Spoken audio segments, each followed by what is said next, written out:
We are now trying to solve this numerical example. So as you can see on the slide that it's a sample problem 2 by 1, and this is taken from the Germanium book. Now the position coordinate of a particle which is confined to move along a straight line is given by this equation here. So if you assume that you have a particle which is moved in a straight line here, and you are given that s is a function of time, so 2t cubed minus 24t and plus 6. So the equation of s is given in term of time, where s is measured in meter from a convenient origin, and t is in seconds. Determine what you need to calculate. So the requirement is that you need to calculate part A, the time required for the particle to reach a velocity of 72 meter per second. So time is unknown when v is equal to 72 meter per second, and from its initial condition it t equal to 0, so the time is 0 here.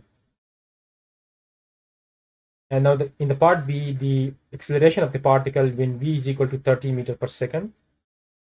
So in part B, you need to calculate the acceleration when v is equal to 30 meter per second. And in the part C, the net displacement of the particle during the interval from t equal 1 second to t equal 4 second. So in the part C, you need to calculate delta S from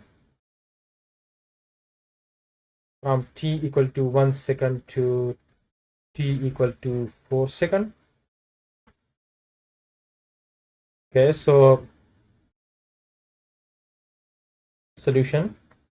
So the way we will solve this equation, that we will start with this condition here.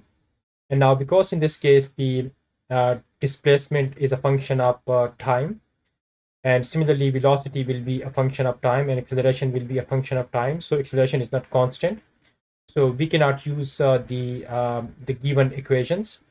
So we will be just using the basic definition of the acceleration and velocity.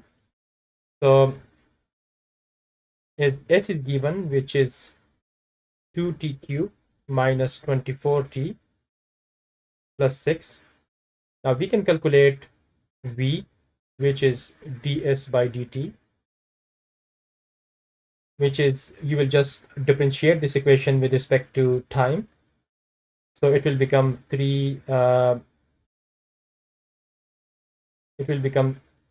6 t squared minus 24.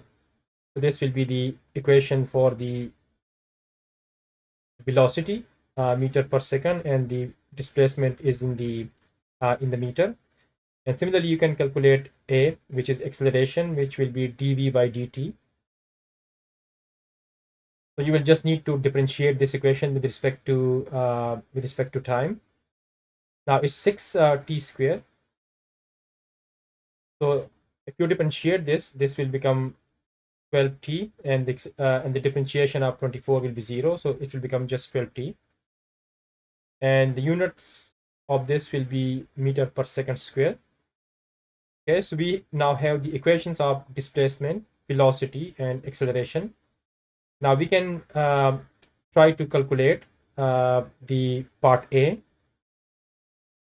So in part A, we need to calculate t equals 0 when v equal to 72. So we can just use the second equation here, because you are given velocity. So velocity is equal to 72, and you need to calculate time here. So we will write 72 equal to 6 t square minus 24.